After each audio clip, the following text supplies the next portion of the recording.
सिवान 105 विधानसभा में 5 मरतबा विधायक हो चुके, मंत्री हो चुके, स्पीकर हो चुके।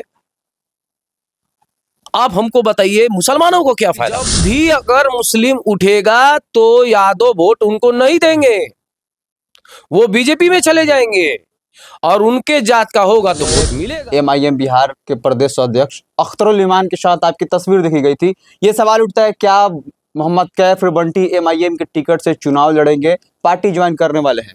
बिल्कुल साहब मरते रह गए, दम तक बोले कि हमारे लालू जी हमारे नेता हैं, लेकिन लालू जी के परिवार ने उन्हें क्या दिया? लालू जी की पार्टी में क्या होने वाले हैं 5 साल 4 साल में? आज तक पूर्ण तिथि उनके पार्टी में एक फोटो का माल्यार्पण तक नहीं हो पाया, और जब समय आ गया चुनाव का तो कह रहे हैं कि साउद्दीन साहब अमर रहे। लोकसभा चुनाव में आप तो राजद के साथ थे, लेकिन आखिर क्यों आप राजद के खिलाफ हो गए? काफी दमखम के साथ आपने सपोर्ट किया उस वक्त। पूरे हिंदुस्तान के साउद्दीन साहब को लोग क्यों पसंद करते हैं?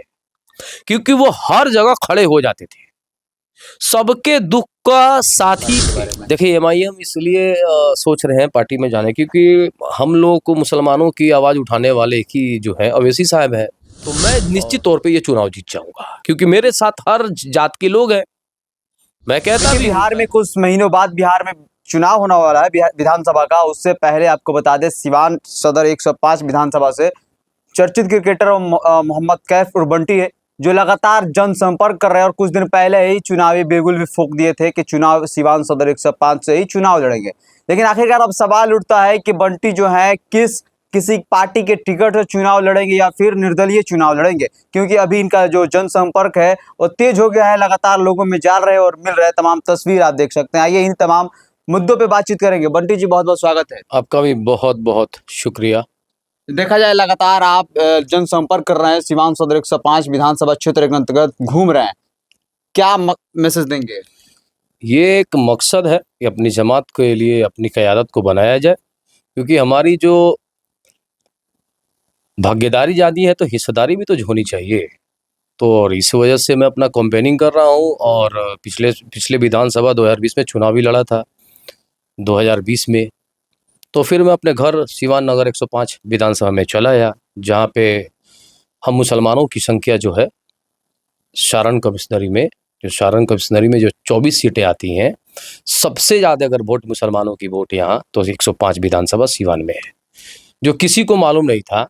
और हमने जब ये मुहिम को जब आगे बढ़ाया, लोगों को जब बताया, तो लोग हक्के बक्के रह गए। लोगों को मालूम ही नहीं, लोगों को दिमाग में ये बैठा हुआ था कि यादव जी का वोट जो है सबसे ज़्यादा है, जबकि यादव जी का वोट मात्र 38,000 वोट है, और उनकी जो पोलिंग होती है वो 19 से 20,000 होती है, और हमारी जो 90,000 वोट है और लगभग 50 से 60,000 वोट के बीच में पोलिंग होती है। तो इसलिए यहाँ का दावा हमारा होता है, अल्पसंख्यक का होता है। अच्छा, अब एक सवाल उठता है, कुछ दिन पहले एमआईएम बिहार के प्रदेश अध्यक्ष अख्तरुल इमान के साथ आपकी तस्वीर देखी गई थी। ये सवाल उठता है, क्या मोहम्मद कैफ बंटी एमआईएम के टिकट से चुनाव लड़ेंगे, पार्टी ज्वाइन करने वाले हैं? बिल्कुल बिल्कुल, आपने सही फरमाया। मैं प्रदेश अध्यक्ष जो एमआईएम के हैं, मैं उनसे मिला हूँ और हमारी बातचीत हुई है। तो इंशाल्लाह उम्मीद है, अगर मैं तो कोशिश में हूँ कि, क्योंकि मेरा जो राजनीति करने का जो शैली है, जो तरीका, मतलब क्योंकि मैं जमात के बारे में ज़्यादा बोलता हूँ, जमात के बारे में ज़्यादा सोचता हूँ, अपनी कौम की आवाज़ को बुलंद करता हूँ, और वहाँ मैं परफेक्ट बैठता हूँ। अगर एमआईएम को अगर मेरी काम या फिर मेरे यहाँ मजबूत करना चाहेगी अपनी पार्टी को, तो निश्चित तौर पे हमें लड़ाना चाहेगी। अगर नहीं भी लड़ाएगी तो इंशाल्लाह कोशिश में है कि हम चुनाव लड़ेंगे। अगर पार्टी टिकट नहीं देती है तो क्या निर्दलीय भी चुनाव लड़ सकते हैं आप? अभी देखिए, पार्टी टिकट देगी नहीं, चुनाव लड़ना लगभग हम लोग का मैक्सिमम में जा रहा है। उम्मीद है कि सारे लोगों की आवाज़ यही आ रही है कि आप चुनाव लड़िए। अगर पार्टी अगर टिकट दे देगी तो 100 में 100% इंशाल्लाह लड़ा जाएगा चुनाव। अभी आपने तो पार्टी भी ज्वाइन नहीं किया है, तो इसका ऐलान कब करेंगे? पार्टी आप ज्वाइन कब करने वाले हैं? देखिए, हमारे लोग जो है वो संपर्क में है, और इंशाल्लाह बात बन जाएगी तो पार्टी भी ज्वाइन हो जाएगी, और पार्टी ज्वाइन होने के बाद फिर से हम लोग और जो पार्टी के लिए मजबूती से काम करेंगे और रफ्तार को और बढ़ाएंगे। मतलब ये सिवान से मोहम्मद कैफ बंटी एमआईएम पार्टी को ज्वाइन करने वाले हैं या फिर कोई और पार्टी ज्वाइन करेंगे? नहीं, और कोई पार्टी ज्वाइन करने वाला मैं नहीं हूँ, और पार्टी कहीं सुटेबल दिखता भी नहीं है। सब तो मुसलमानों को ठग रहे हैं। नई पार्टी है ये, जन सुराज, प्रशांत किशोर जी की पार्टी है। अच्छी बात है, उनको पार्टी बनाना चाहिए, अपना लड़ना चाहिए, अपना जो लड़ रहे हैं। और लेकिन उसमें एक मनीष कश्यप आ गया, जो मुसलमानों को भद्दा-भद्दा गाली देता है। बड़ा मुसलमानों को यहाँ से भगाने की बात करता है, मुसलमानों को क्या नहीं बोलता है। और उससे ज़्यादा दुःख की बात ये होता है कि हम लोगों के जो गार्जियन थे, हम लोगों के जो मुसलमानों के नेता थे, उनको भी वो छोड़ा नहीं। तो वहाँ जाने का तो अब तो सवाल ही नहीं उठता है। पहले तो कुछ बात बन भी सकता था, लेकिन अब तो कोई सवाल ही नहीं उठता है कि उसमें जाए, क्योंकि ऐसे लोग के साथ बैठना अपने आप में एक बहुत बड़ा समझ लीजिए कि अपने समाज को पीछे ढकेलने का काम किया जाएगा। ऐसे लोग के साथ बैठने का मतलब है कि साफ तौर पे गलत मैसेज जाएगा कि ये लोग पार्टी के लिए काम कर रहे हैं, ना कि जमात के लिए काम कर। तो मैं जमात से बड़ा कोई नहीं, कौम से बड़ा कोई नहीं। ऐसे और वो अपना लड़े, उससे हमें कोई दिक्कत नहीं है, और सब फंडामेंटल राइट है सब में। अच्छा, तो फिर एमआईएम ही आप क्यों चुन रहे हैं अभी? क्या सोचते हैं उस पार्टी के बारे में? देखिए, एमआईएम इसलिए सोच रहे हैं पार्टी में जाने, क्योंकि हम लोग को मुसलमानों की आवाज़ उठाने वाले की जो है अवैसी साहब है, और कोई दिख भी नहीं रहा है। और एमआईएम हमारी क़यादत को खड़ा करने की बात करती है। जो हमारी हिस्सेदारी जो 19% 18% है, तो हम लोगों को तो सब लोगों ने ठगने का काम किया। सब लोगों हम लोगों को डराने का काम किया। बीजेपी को कोई डर दिखाता है, कोई आरएसएस का डर दिखाता है, कोई कभी कुछ का डर दिखाता है। और हम मुसलमान जो हैं, वो कसम खा के बैठे रहते हैं कि भाई वोट देंगे आरजेडी को। ये दिमाग में बैठा के रखा गया है। लेकिन इस बार ऐसा कुछ होने वाला नहीं है। जो हालात देश में चल रहा है, वो हम मुसलमानों के साथ हो रहा है, ना कि किसी और जात के साथ हो रहा है। सब तो सुरक्षित है, सबकी धर्म भी सुरक्षित है, सिवाय हम हमारे हमारे कौम को छोड़ो के कोई भी सब सुरक्षित है। हमारे ही कौम एक असुरक्षित दिखती है। हमारे कौम पे सवाल सब चीज़ पे उठाया जाता है, चाहे वो अजान का हो, या फिर दिल्ली के रोड पे नमाज़ पढ़ते वक़्त लात जूते खाने की बात हो, या फिर हमारे कब्रिस्तान की ज़मीन छीनने की बात हो, या फिर हमारे साथ जितने भी ये कानून काला कानून जो आ रहा है, वो किस पे आ रहा है? हम मुसलमानों पे आ रहा है। अभी आप देखे होंगे कि जो फ़तेहपुर उत्तर प्रदेश में जो घटना घटी, वो क्या दिखा दे रहा है कि ज़बरदस्ती हमारे बड़े बुजुर्गानों पे, हमारे कब्रगाहों पे लात जूते रखा जा रहा है, वहाँ पे भगवा झंडा फहराया जा रहा है। एक तरह से साफ तौर पे देश को बाँटने की कोशिश की जा रही है, और समय पर ही जवाब दिया जा सकता है। समय है अभी कि आप उस वक़्त चुप रहने का टाइम, क्योंकि 5 साल में कोई चुनाव था नहीं। और लोकसभा में जो चुनाव हुआ, तो देश के सारे मुसलमान एक जगह खड़े थे, किसी तरह काला कानून को रोका जाए, जिसके साथ मैं भी खड़ा था। लेकिन अब हम लोगों को हक लेने का वक़्त आ गया है, हम लोगों को जवाब देने का वक़्त हो गया है कि किसी भी हालत में हम मुसलमान ना डरते हैं और ना ही झुकते हैं। अब हम किसी के पीछे झंडा नहीं ढोएँगे, अपनी क़यादत को खड़ा करेंगे। सब जात अपनी जात को देख रहा है, तो मुसलमान अगर मुसलमान को देख रहा है, तो ये नया बात क्या हो रहा है? अब सबकी पार्टी है, मलाह की, कुर्मी की, यादव की। मुसलमानों की पार्टी कहाँ है? मुसलमानों की पार्टी तो है नहीं। अगर मुसलमानों की पार्टी आती है, अब तो मुसलमानों की पार्टी आती है, तो सबसे बेहतर होगा। और हम किसी के पीछे क्यों जाएँगे? 18% होने के बावजूद हम पीछे जाएँगे? और 2-3% वाला बोला है मुख्यमंत्री बनेंगे, 13% वाले मुख्यमंत्री बनेंगे। तो फिर हमें क्या फ़ायदा होगा? हमारी जमात को क्या फ़ायदा होगा?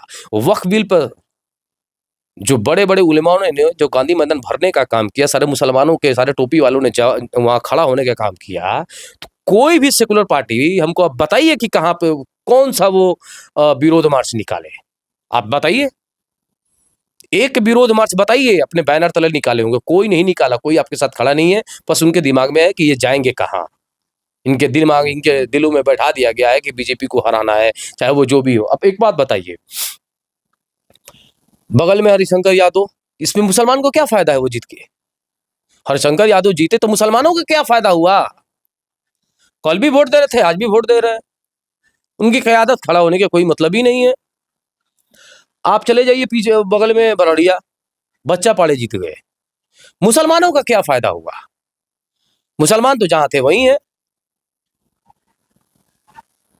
आप यहाँ चले जाइए, सिवान आ जाइए आप।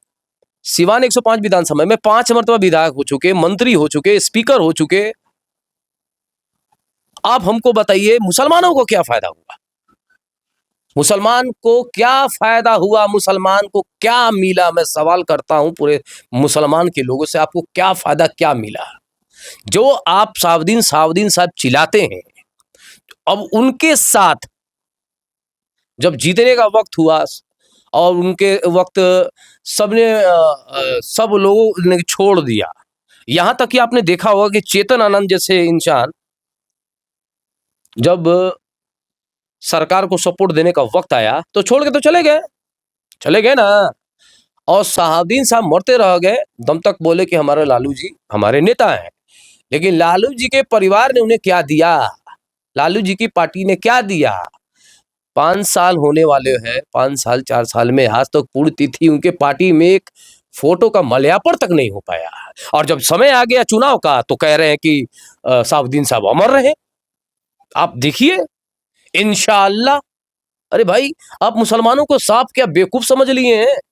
मुसलमानों को आप सीधे आप तो समझ रहे हैं कि ये जाएंगे कहाँ, ये इनको डराएंगे, इनको धमकाएंगे, फिर इनको वोट ले लिया जाएगा और फिर जहां पे है इनको छोड़ दिया जाएगा, क़यादत नहीं दिया जाएगा, नेता नहीं बनाया जाएगा। नेता बनेंगे तो ये खड़े हो जाएंगे तो कल का हक मांगने लगेंगे, विधानसभा में सवाल उठाने लगेंगे। इसके बारे में तो वो बोल ही नहीं रहे हैं।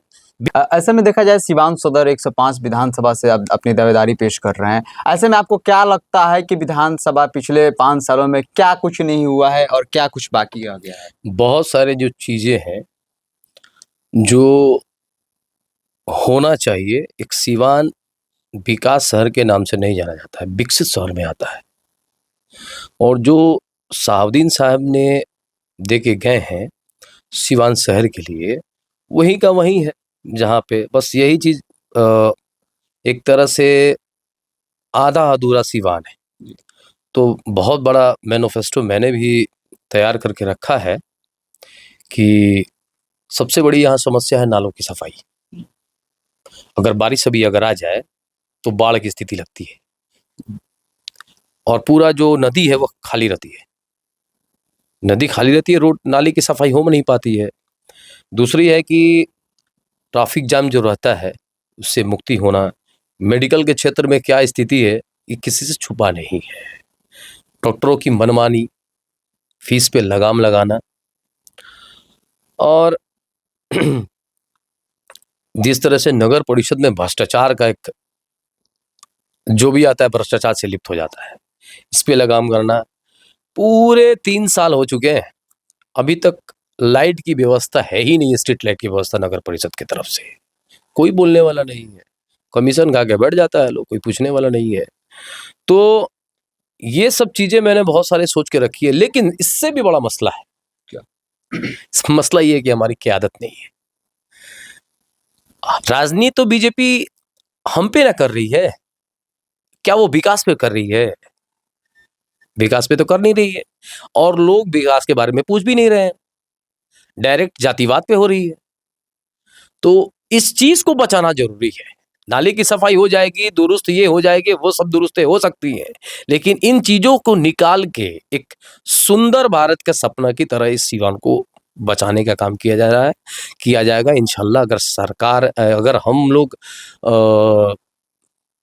अगर जनता हमको मौका देती है, अगर जनता हमको पसंद करेगी, हम पे भरोसा करेगी, खासकर हमारे जामात जो हमारी जमात है वो अगर हम पे भरोसा करेगी और जिस तरीके से वो वोट औरों को भरपूर देती आ रही है, अगर हमको उतना भरपूर मिल जाए तो मैं निश्चित तौर पे ये चुनाव जीत जाऊंगा, क्योंकि मेरे साथ हर जात के लोग हैं। मैं कहता भी हूं, मैं बात करता हूं अपनी जात की, लेकिन काम करता हूं हर जात की। मैं कहता भी हूं, खुल के कहता हूं। आर कन्या स्कूल है, आज लगभग कई सालों से उसकी बाउंड्री गिरी हुई है और वहां पढ़ती कौन है? बच्चियां, गर्ल्स स्कूल है। किसी भी विधायक, किसी भी सांसद का वहां ध्यान नहीं है।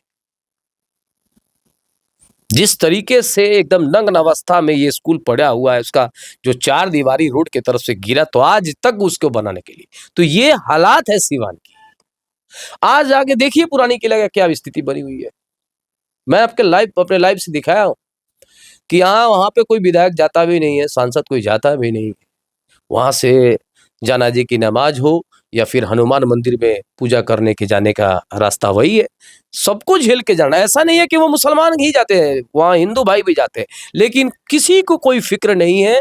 चुनाव आएगा, हिंदू भाई को खुश करने के लिए मुसलमान को गाली दिलवाया जाएगा, मुसलमान पे अत्याचार करवाया जाएगा, मुसलमानों के नेता पे टारगेट किया जाएगा, मंदिरों मस्जिदों पे मकबरों पे हमला करवाया जाएगा, दिमाग को डिवर्ट कराया जाएगा। इन सब चीज़ों से मुक्ति चाहिए, और मुक्ति के लिए एक सच्चा सिपाही चाहिए, बढ़िया सेनापति चाहिए, जो लाभ लोभ में ना रहे, जो कहे वो करे। 12 बजे रात में अगर कोई बुलाए तो जाए, खानापूर्ति वाला काम नहीं होना चाहिए। आज शहाबुद्दीन साहब को लोग क्यों पसंद करते हैं? क्योंकि वो हर जगह खड़े हो जाते थे, सबके दुख का साथी थे।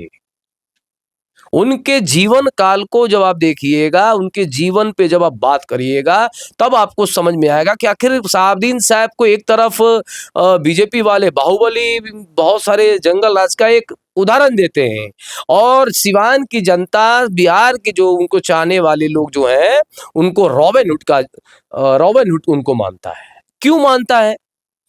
उन्होंने कार्य किया है, लोगों के दिल पे राज किया है। ऐसे ही कोई 4 बार एमपी और 2 बार विधायक नहीं रह सकता है, ऐसा नहीं रह सकता है। कोई भी हो, उसको जाना ही, अगर वो काम नहीं करेगा तो जाएगा। लेकिन अब उनका काम देखिए, तो काम जो नहीं करेगा तो वो तो खैर उसको जाना ही है। और वो उनको तो जबरदस्ती जिस तरीके से बिहार देश की पहला ऐसा हुआ जो जेल में उनका कोर्ट बना। देखिए, उनको रोकने के लिए, विकास को रोकने के लिए क्या स्थितियां बनी कि जेल में ट्रायल कोर्ट बना कि वो जनता से बिल्कुल ही दूर हो जाए। जनता से दूर होने के लिए जेल में ही बना दिया कि ना बाहर आएंगे, ना जनता से मुलाकात होगी, हाय हेलो तक नहीं।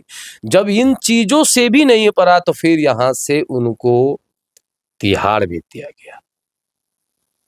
उसके बावजूद भी राष्ट्रीय जनता दल उनके साथ क्या किया, ये तो मुसलमान सोच रहा है। जब मुसलमान के रहबर, जो मुसलमान के नेता मरहूम शहाबुद्दीन साहब का नहीं हुआ, तो हम मुसलमानों का क्या गारंटी है कि हो जाएगा? नहीं होगा। मैं गारंटी के साथ कहता हूं, नहीं होगा। उसका कारण है कि जब भी अगर मुस्लिम उठेगा तो यादव वोट उनको नहीं देंगे, वो बीजेपी में चले जाएंगे, और उनके जात का होगा तो वोट मिलेगा, और उनके जात का नहीं होगा तो वोट नहीं मिलेगा। हम मुसलमान कैसे हैं कि वो उठते हैं, उनके जात का उठता है, कोई भी हो तो उनको हम लोग वोट दे देते हैं। ये सारा जो मुसलमान के जो दशा और दिशा जो खराब हो रहा है ना, खुद मुसलमान उसके खुद भुक्तभोगी हैं, उसके जिम्मेदार खुद मुसलमान है, जग नहीं रहे। अगर जगते तो आज ये दिन नहीं देखना पड़ेगा। दूसरी बात ये कि हम लोग किसी के पीछे क्यों जाएंगे? इतना बड़ा सा एक समुद्रों की तरह इतना 18% हम लोग का वोट है, तो हम लोग अपनी अगर क़यादत अगर खड़ा कर लेंगे तो निश्चित तौर पे हम डायरेक्ट, अगर जिस तरीके से अब हम लोग वोट देके चले आते हैं, क्या हुआ तो सरकार हमारी नहीं बन पाई, तो भाई 20 साल से नहीं बन पा रही है। और